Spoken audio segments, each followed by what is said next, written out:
में आपको देश दुनिया की 20 ऐसी खबरें दिखाने वाले हैं जो इस वक्त न केवल सुर्खियों में हैं बल्कि दिलचस्प और अहम भी हैं। तो शुरू करते हैं 20 मिनट में खबरों का सिलसिला। सबसे पहले देखते हैं राजस्थान की कौन कौन सी खबर इस वक्त अहम है। सीकर जिले के पाटन थाना क्षेत्र के ग्यारसी लाल यादव की 13 मई को मौत हुई। 17 मई को परिजनों ने शमशान घाट से उनकी अस्थियां इकट्ठा की और गांव में ही पीपल के पेड़ के नीचे रख दी। उसी दिन शाम को जब परिजनों ने हरिद्वार जाने की तैयारी की तो पता चला कि पीपल के पेड़ के नीचे से अस्थियां गायब हैं। परिजनों ने पता किया तो पता चला कि गांव का ही सतीश नाम का व्यक्ति अस्थियां ले गया है। गांव के लोगों के बीच बातचीत हुई और सतीश को कहा गया कि वो 3 दिन में अस्थियां वापस ला कर दे दे, लेकिन 1 महीना बीत जाने के बाद भी परिजनों को अस्थियां नहीं मिली है। परिजनों ने अब सतीश के खिलाफ पाटन थाने में मुकदमा दर्ज कराया है। ये कहना चाहता हूँ कि इनको कड़ी से कड़ी प्रशासन पहली बार हुआ है ऐसा काम अस्थियों के साथ आगे नहीं हो, इससे कड़ी से कड़ी सजा दिलाई है। वैसे तो पूरे राजस्थान में पानी की कमी है, लेकिन कई जिले गंभीर पेयजल संकट से गुजर रहे हैं। कुछ इलाके तो ऐसे हैं जहां पानी की एक एक बूंद के लिए लोग परेशान हैं। दौसा जिले का बांदाकुई और बसवा का इलाका भी बूंद बूंद पानी के लिए तरस रहा है। सच्चाई तो ये है कि यहाँ महिलाएं पानी की एक बाल्टी के लिए रज्जगा करती हैं। रात भर जागने के बाद भी पानी मिल जाए इसकी कोई गारंटी नहीं है। बांदीकुई नगर पालिका की बैठक में प्रत्येक वार्ड में 3-3 टंकियों का निर्माण करने का प्रस्ताव पारित हुआ था, जिसमें नगर पालिका क्षेत्र के 40 वार्डों में 120 पेयजल टंकियों का निर्माण 15 अप्रैल तक होना था, लेकिन अभी तक टंकियों का निर्माण नहीं हो सका है, जिसके कारण शहर वासियों को पेयजल समस्या का सामना करना पड़ रहा है। हम पानी से बहुत ज्यादा दुखी हैं। सारी पब्लिक यहाँ सुबह से शाम तक लगी रहती है खूब हैंडपंप पे, लेकिन पानी की एक बूंद भी नहीं आती। बहुत ज्यादा परेशानी हो रही है पानी की। परेशान हो जाते, रात का कोई पता नहीं, दिन में दोपहर में बहुत परेशान हो जाते। पानी का हैंडपंप चला और नगर पालिका में कोई व्यवस्था नहीं है। सड़कों पर सैलाब उमड़ने की तस्वीरें नई नहीं है। बरसात में ऐसी तस्वीरें बेहद कॉमन है, इतनी कि इन पर ध्यान देना भी मुनासिब नहीं माना जाता। लेकिन दौसा की सड़कों पर उमड़े सैलाब की वजह इंद्रदेव की कृपा नहीं बल्कि जलदाय विभाग की लापरवाही है। प्रदेश के डार्क जोन जिलों में शामिल दौसा में पेयजल की गंभीर समस्या है। लोग पानी की एक एक बूंद के लिए तरसते हैं। यहाँ नालों में 7 दिन में एक बार पानी आता है, वो भी चंद मिनटों के लिए। जाहिर है दौसा की जनता पानी की एक एक बूंद को अमृत समझती है, लेकिन जलदाय विभाग के अधिकारी और कर्मचारी पूरी तरह लापरवाह बने हुए हैं। रविवार को दौसा शहर के आगरा रोड पर जलदाय विभाग की राइजिंग लाइन टूट गई, जिससे लाखों गैलन पानी व्यर्थ बह गया। बीच सड़क पर पानी बहने से लोगों में जलदाय विभाग के प्रति नाराजगी भी देखने को मिली। पता चला कि मानसून पर्व की तैयारियों को लेकर जेसीबी से नाले की सफाई की जा रही थी, तभी जेसीबी ने राइजिंग लाइन को तोड़ दिया, जिससे लाखों गैलन पानी व्यर्थ बह गया। अमृत की बर्बादी से आगामी दिनों में दौसा में पेयजल सप्लाई बाधित होने की भी संभावना है। सारे पैसे अब कितने रुपए मांग रहे हैं? अब मांग रहे हैं 25,000 रुपया और मांग रहे हैं। पर मकान देने का कोई ठिकाना है क्या? जी नहीं, अभी तक तो कोई ठिकाना नहीं है। इनके तो महीना 2 महीना खत्म ही नहीं होता है कभी। हर गरीब को आशियाना देने की सरकार की योजना चित्तौड़गढ़ में एक सपना साबित हो रही है। हालात ये है कि पूरा पैसा जमा कराने के बावजूद नई वसूली के नोटिस दिए जा रहे हैं। सर जी, यहाँ पे क्या है, 2015 में ये मुख्यमंत्री आवास योजना के नाम से इन्होंने एक स्कीम चलाई थी गरीबों के लिए, जो लगता है शायद गरीबों के लिए नहीं था, ये नगर परिषद को अमीर बनाने के लिए था। 2015 में मुख्यमंत्री जन आवास योजना की शुरुआत की गई थी। इस योजना के अंतर्गत गांधीनगर क्षेत्र में 494 आवास का निर्माण करा लोगों को घर उपलब्ध कराने की बात कही गई थी। नगर परिषद चित्तौड़गढ़ का रेरा में रजिस्ट्रेशन नहीं होने के कारण बैंकों से कम ब्याज दर पर लोन नहीं मिल पाया। लोगों ने ऊंचे ब्याज पर लोन लेकर पैसे तो जमा कर दिए, लेकिन अब नगर परिषद इन मकानों का क्षेत्रफल बढ़ जाने की बात कहते हुए लोगों से 25 से 30 हजार रुपए जमा करने का नोटिस दे रहा है। लेकिन पैसा जमा करने के बावजूद लोगों को आशियाना कब मिल पाएगा, ये एक बड़ा सवाल है। बियाबान के इस खंडहर को देखकर यकीन करना मुश्किल है ना कि ये लोगों को सेहत की दवा देने वाला अस्पताल है। जी हाँ, प्रदेश और केंद्र की सरकार स्वास्थ्य सेवाओं को बेहतर बनाने के लिए करोड़ों अरबों रुपए खर्च करती है, लेकिन इन अस्पतालों की स्थिति क्या है, ये तस्वीरें बयां कर रही हैं। बहरहाल जर्जर अस्पताल की तस्वीर दौसा जिले के नाहर खोहरा गांव की है। इस गांव में काफी प्राचीन उप स्वास्थ्य केंद्र है। बताया जा रहा है कि 20 वर्ष पूर्व इस उप स्वास्थ्य केंद्र की बेहतर सुविधाओं के चलते आसपास के दर्जनों गांव के ग्रामीण यहां इलाज के लिए आते थे, लेकिन इस अस्पताल की बिल्डिंग का कभी इलाज नहीं कराया गया, जिसके चलते आज नाहर खोहरा का उप स्वास्थ्य केंद्र जर्जर हो गया है। बिल्डिंग जर्जर हुई तो तत्कालीन स्टाफ ने इस पर ताले लटका दिए, जिससे अस्पताल में रखे मेडिकल उपकरण भी खराब हो गए। ये पूरी जर्जर पड़ी हुई है। इसमें जो भी एएनएम आती है 10 साल 15 साल से देख रहे हैं हम, वो बैठ नहीं सकती क्योंकि इतनी स्थिति खराब है इसकी कि जिसकी कोई बात नहीं, कब गिर जाए ऊपर से। हमारे गांव में हॉस्पिटल की कमी है और जो उसकी बिल्डिंग है वो बिल्कुल जर्जर हो रही है, नई भूमि आवंटन कर रखी है। धौलपुर के राजा खेड़ा से आए पेंशनधारी शमशेर खान 3 बार दवा लेने आ चुके हैं, लेकिन 2 बार दुकान बंद मिली है। वहीं पचगांव से आए पुनीत मुदगल बताते हैं कि वे पिछले 3 महीने से मां की दवा के लिए आ रहे हैं, लेकिन पूरी दवा नहीं मिलती, इसीलिए आधी दवा बाजार से खरीदनी पड़ती है। मैं अपनी माताजी की दवाई लेने आया हूँ, 3 बार लौट गया। बृहस्पतिवार को आया तो दुकान बंद मिली और कभी दवाई नहीं मिलती। पिछले 3 महीने से तो दवाई नहीं मिल रही, पूरी 1 या 2 दवाई मिलती है, सब बाजार से लेनी पड़ रही है। धौलपुर जिले में पेंशनधारियों की इकलौती दवा के दुकान के बदतर हालात यही नहीं रुकते। स्थिति ये है कि एनजीओ की ओर से दुकान पर महज एक कर्मचारी लगाया गया है, इसीलिए बुजुर्गों को घंटों इंतजार करना होता है। इसके अलावा जब ये कर्मचारी छुट्टी पर जाता है तो दुकान बंद रहती है, जिस कारण दवा लेने आने वाले पेंशनधारी बुजुर्गों को खाली हाथ लौटना पड़ता है। ये वही धौलपुर है जहां लॉकडाउन में भी वैध और अवैध दारू खूब मिली। दुर्गम पहाड़ी हो या सुदूर इलाका, अब कहीं भी कोरोना वैक्सीन की कमी नहीं होगी, क्योंकि सरकार ने ऐसे इलाकों में वैक्सीन पहुंचाने का नायाब तरीका ढूंढ लिया है। जी हाँ, सब कुछ ठीक रहा तो जल्दी ही हवा में उड़ते ड्रोन की मदद से लोगों तक कोरोना की वैक्सीन पहुंचाई जाएगी। आईआईटी कानपुर की ओर से किए गए रिसर्च के बाद आईसीएमआर ने देश के दुर्गम इलाकों में कोरोना वैक्सीन पहुंचाने के लिए 11 जून को निविदाएं आमंत्रित की हैं। इस काम के लिए वो ड्रोन इस्तेमाल होंगे जो 35 किलोमीटर तक जा सकते हैं, साथ ही 100 मीटर की ऊंचाई तक उड़ान भर सकें। ड्रोन के जरिए कोरोना वैक्सीन की सफल सप्लाई के लिए एक स्टैंडर्ड प्रोटोकॉल तैयार किया गया है। जानकारी के मुताबिक ये ड्रोन आसमान में सीधे उड़ान भरने और 4 किलोग्राम वजनी सामान ले जा सकने में सक्षम होंगे।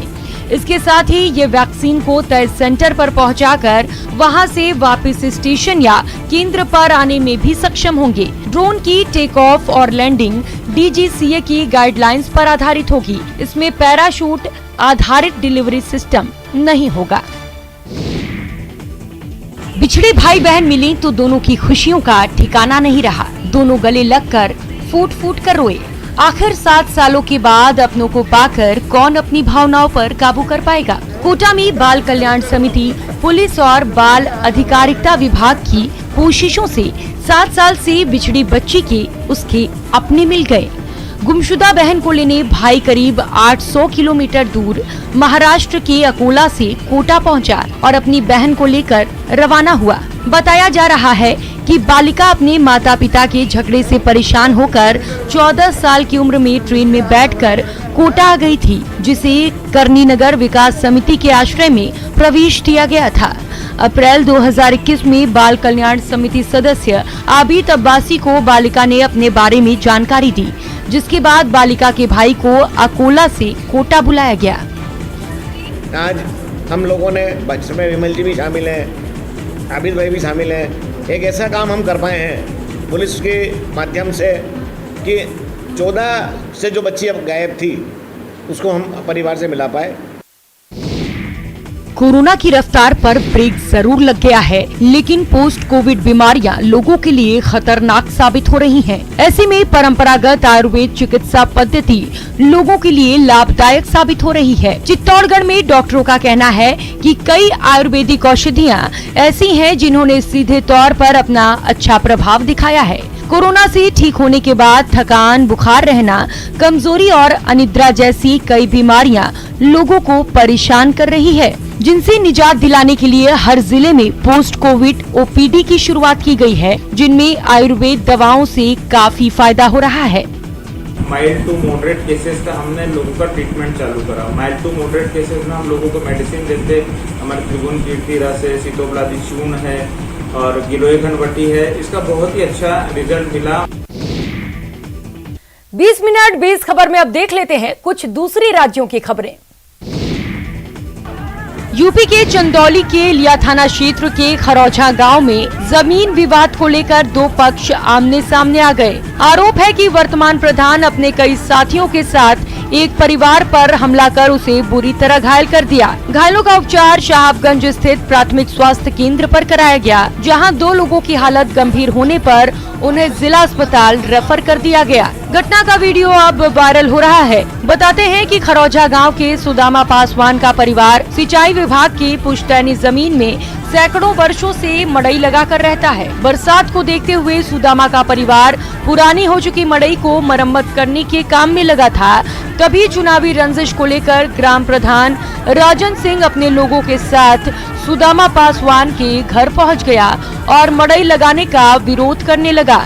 ग्राम प्रधान का कहना था कि मड़ई लगाने वाली जगह ग्राम समाज की है, जिस पर पीड़ित परिवार के लोगों ने पुश्तैनी जमीन बताते हुए अपना पक्ष रखा, जिस पर ग्राम प्रधान राजन सिंह ने लेखपाल अमरीश यादव को मौके पर बुला दिया और जमीन नापी के दौरान दोनों पक्षों में नोकझोंक शुरू हो गई। तब तक प्रधान पक्ष के लोगों ने सुदामा पासवान के घर में घुसकर उसके परिवार के 1 दर्जन सदस्यों को लाठी डंडे से मारपीट कर बुरी तरह से घायल कर दिया। घायलों में 90 वर्ष की महिला भी है। सूचना मिलते ही उपजिलाधिकारी सहित भारी संख्या में पुलिस बल मौके पर पहुंच गए और घायलों को इलाज हेतु साहबगंज प्राथमिक स्वास्थ्य केंद्र भेजा गया। पूरे मामले पर पुलिस अधिकारी बोलने से कतरा रहे हैं। वहीं इलिया थाना अध्यक्ष मिथिलेश तिवारी ने फोन पर बताया कि घायल वीरेंद्र पासवान की तहरीर पर 4 लोगों के खिलाफ मुकदमा दर्ज कर कार्रवाई की जा रही है। आपने आसमान से पानी बरसते हुए तो जरूर देखा होगा, साथ ही आपने ओले भी बरसते हुए देखे होंगे, लेकिन ईंट की बारिश शायद ही देखी होगी। ये बात सुनने में थोड़ी अटपटी जरूर लगती है, लेकिन है सच। 16 आने सच। हैरान करने वाली ये तस्वीरें यूपी के आगरा से आई हैं। खड़ंजा के विवाद को लेकर 2 पक्ष आमने सामने आ गए और दोनों पक्षों के बीच पथराव हो गया। पूरा मामला थाना डौकी इलाके का है, जहां पर गांव में खड़ंजा बनाया जा रहा था। संवाददाता से मिली जानकारी के मुताबिक एक पक्ष के घर में शादी थी, लिहाजा पहला पक्ष खड़ंजा निर्माण शादी के बाद कराना चाह रहा था, जबकि दूसरा पक्ष खड़ंजा निर्माण पर अड़ा हुआ था। इसी बात को लेकर दोनों पक्ष आमने सामने आ गए। पहले दोनों पक्षों में विवाद हुआ और इसी विवाद में दोनों पक्षों की तरफ से पथराव शुरू हो गया। आगे की कहानी तस्वीरें बयां कर रही हैं। पथराव से अफरा तफरी मच गई। लोग सिर पर पांव रखकर भागते नजर आए। पथराव का वीडियो सोशल मीडिया में वायरल हो गया। तस्वीरों में आप देख सकते हैं किस तरह से दोनों पक्षों के बीच पथराव हो रहा है। फतेहपुर जिले में बिंदगी कोतवाली पुलिस ने बैंक के बाहर से लूटपाट और धोखाधड़ी करने वाले एक अंतर्राज्यीय गिरोह का पर्दाफाश किया है। पुलिस ने गैंग के मुख्य सरगना समेत 3 सदस्यों को गिरफ्तार किया है। पकड़े गए बदमाशों के पास से पुलिस ने 22,000 रुपए, एक कार और अवैध हथियार भी बरामद किए हैं। पुलिस के मुताबिक पकड़े गए बदमाशों ने उत्तर प्रदेश, मध्य प्रदेश, राजस्थान, महाराष्ट्र, गुजरात, छत्तीसगढ़ समेत देश के कई प्रांतों में से 100 से अधिक वारदातों को अंजाम दिया है। खास बात ये कि पुलिस गिरफ्त में आए बदमाश मध्य प्रदेश के रहने वाले हैं। 3 व्यक्तियों को गिरफ्तार किया गया जो मध्य प्रदेश के निवासी हैं। इनके कब्जे से वादी मुकदमा की चेकबुक, पासबुक तथा कुछ धनराशि पुलिस द्वारा बरामद की गई है। यूपी के फर्रुखाबाद में नशेबाज दारोगा की कार की टक्कर लगने से 2 युवक गंभीर रूप से घायल हो गए। मिली जानकारी के मुताबिक पुलिस लाइन में रहने वाला उप निरीक्षक विजय कुमार ड्यूटी के बाद कार से थाना कमालगंज जा रहा था। तभी कार की टक्कर से कमालगंज निवासी 2 युवक गंभीर रूप से घायल हो गए। स्थानीय लोगों ने घायल युवकों को कमालगंज CHC पहुंचाया, जबकि दारोगा ने अपनी कार भगा दी। लोगों ने पीछा करके शांति गेस्ट हाउस के पास दारोगा की कार को घेर लिया। थाना प्रभारी इंस्पेक्टर राकेश कुमार ने मौके पर जाकर जांच पड़ताल की और दारोगा को हिरासत में ले लिया। सूत्रों से मिली जानकारी के मुताबिक दारोगा नशे में कार चला रहा था, जिसके कारण ही एक शख्स अंकुर और उसका एक साथी कार की चपेट में आकर घायल हो गए। अब अंकुर जिंदगी और मौत के बीच झूल रहा है। बहरहाल मीडिया के कैमरों से बचते हुए नशेबाज दारोगा का CHC कमालगंज में मेडिकल कराया गया, लेकिन मीडिया को अस्पताल परिसर में घुसने नहीं दिया गया। दारोगा विजय कुमार की बीते दिनों थाना कमालगंज में तैनाती की गई है और नशेबाज दारोगा के कई कारनामे सामने आ चुके हैं, लेकिन SP की मेहरबानी के चलते नशेबाज दारोगा को नई तैनाती मिली है। जो दरोगा जो है तो उनको लाया गया था, थाना के ही दरोगा थे, उनके द्वारा लाया गया था उपाध्याय, और वो बंदा जो है बहुत ज़्यादा नशा किए हुए था और उसका मेडिकल किया है। इसमें जो है शराब पाई गई। शराब के नशे में लापरवाही से अपनी स्विफ्ट डिजायर को चलाते हुए वहीं के कमालगंज के रहने वाले अंकुर गुप्ता का एक्सीडेंट किया गया है, जिसके संबंध में उनका मेडिकल भी करवाया गया, जिसमें शराब की पुष्टि हुई है। बिहार के गोपालगंज में सोशल मीडिया पर हत्या का एक वीडियो खूब शेयर किया जा रहा है। इस वीडियो में दावा किया जा रहा है कि हत्या का ये लाइव वीडियो कुचायकोट थाना क्षेत्र के रामपुर खरैया गांव का है। यहाँ पर 55 वर्षीय किसान वीरेंद्र माझी को गांव के दबंगों ने पहले धक्का देकर सड़क पर गिराया और उसके बाद उस पर लाठी डंडों से हमला कर दिया। न्यूज 18 ने जब इस वायरल वीडियो की पड़ताल की तो पता चला कि वायरल वीडियो कुचायकोट के रामपुर खरैया गांव का नहीं बल्कि कहीं और का है। यानी जिस वीडियो को किसान वीरेंद्र माझी की मौत से पहले पिटाई का लाइव वीडियो का दावा किया जा रहा है, वो फर्जी पाया गया। दरअसल बीते 8 जून को कुचायकोट के रामपुर खरैया के किसान वीरेंद्र माझी की गोरखपुर में इलाज के दौरान मौत हो गई थी। इस मौत के बाद मृतक के परिजनों का दावा था कि मौत से 4 दिन पहले वीरेंद्र माझी को उनके गांव के ही कुछ लोगों ने बुलाकर शराब पिलाई। शराब पिलाने के बाद लाठी डंडों से पीट कर घायल कर दिया और बाद में पीड़ित किसान की गोपालपुर थाना क्षेत्र के सोनहुला गांव के हाई स्कूल के नजदीक फेंक दिया।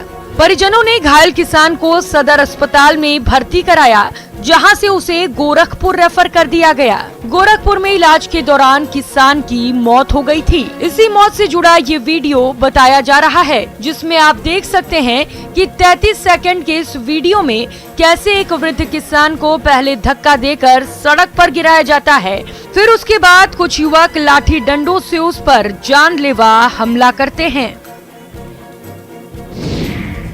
नाव निर्माण की ये तस्वीरें बिहार के खगड़िया से आई हैं। दम मारने की फुर्सत नहीं, कारीगर दिन रात नाव बनाने में जुटे हुए हैं।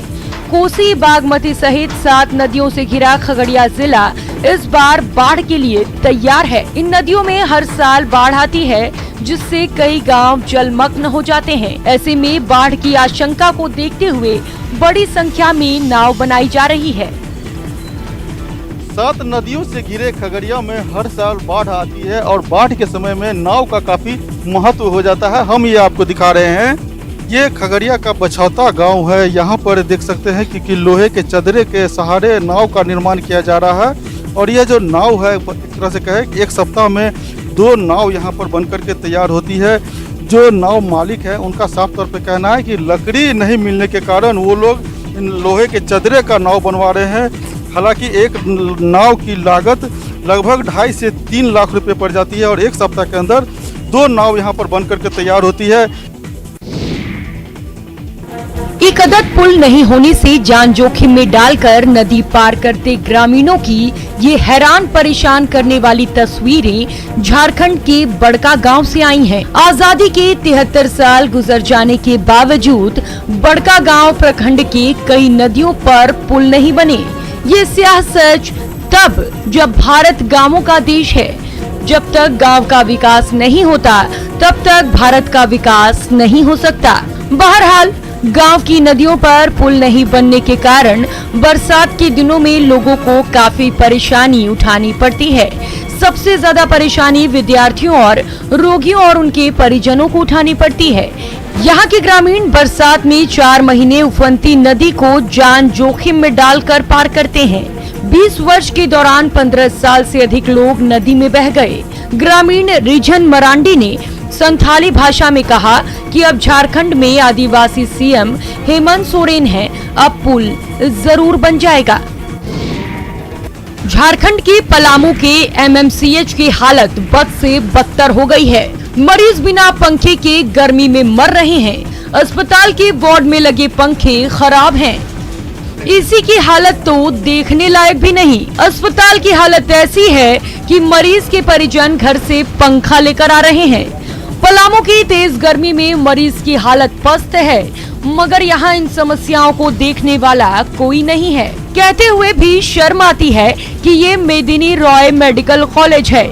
आप तस्वीरों में साफ देख सकते हैं कि मरीज खुद ही हाथ से पंखा करते नजर आ रहे हैं। जिनका घर 80 किलोमीटर दूर है वो भी घर से पंखा लेकर आ रहे हैं। इमरजेंसी वार्ड में 3 एसी लगे हैं, मगर सिर्फ दिखावे के लिए। कोई भी एसी काम नहीं कर रहा। हैरत की बात तो ये है कि इसी वार्ड में डॉक्टर के केबिन में एसी, कूलर और पंखा तीनों चकाचक हैं। मतलब साफ है कि यहाँ गरीब को कोई पूछने वाला नहीं है। नाले नालियों की सफाई की ये तस्वीरें बिहार के पूर्णिया से आई हैं। पिछले साल जल प्रलय की स्थिति हो गई थी। इस बार फिर मानसून ने दस्तक दे दी है। ऐसे में आनन फानन में नगर निगम भी तैयारी में जुट गया है। नगर निगम का दावा है कि शहर और नगर निगम इलाके के सभी 4 मुख्य नालों समेत मोहल्ले के नालों की साफ सफाई लगभग पूरी कर ली गई है। खास बात ये है कि पहली बार गुलाब बाग का मानुषमारा धार की भी सफाई की गई है। पहले तो सर कभी नहीं होती सफाई। ये पहली बार सफाई जी, हम तो पहली बार देख रहे हैं कि सफाई इतना अच्छा हो रही है। तो पिछले बार तो काफी जल प्रलय झेले थे। जी हाँ, जी पहली बार। तो क्या उम्मीद है इस बार? इस बार तो जिस हिसाब से नाला साफ हुआ इससे ज्यादा पानी रुकना नहीं चाहिए। इसके अलावा शहर का मुख्य नाला लालगंज नाला, नरकटिया नाला भी साफ कर लिया गया है। नगर निगम के सफाई निरीक्षक कैलाश सिंह ने कहा कि इस बार नगर निगम ने सभी नालों की सफाई कर ली है। इस बार लोगों को पिछले साल की तरह जल प्रलय की स्थिति नहीं झेलनी होगी। हम लोग को तो सब रूटीन वर्क में होते ही रहता है सफाई, क्योंकि नाला अभी जहाँ मुख्य नाला जैसे लालगंज नाला है आपका, पूरे शहर का पानी जो जिसका निकासी लगभग 8 किलोमीटर की दूरी में है और पूरे बीचों बीच जाती है, उसकी सफाई लगभग हो चुकी है, जिससे जल निकासी में कोई समस्या नहीं बनी रहेगी। निगम के दावे अपनी जगह, देखना है कि बरसात में निगम के दावों की क्या हाल होती है। मीठी और रसीली लीची, स्वाद और सेहत का खजाना।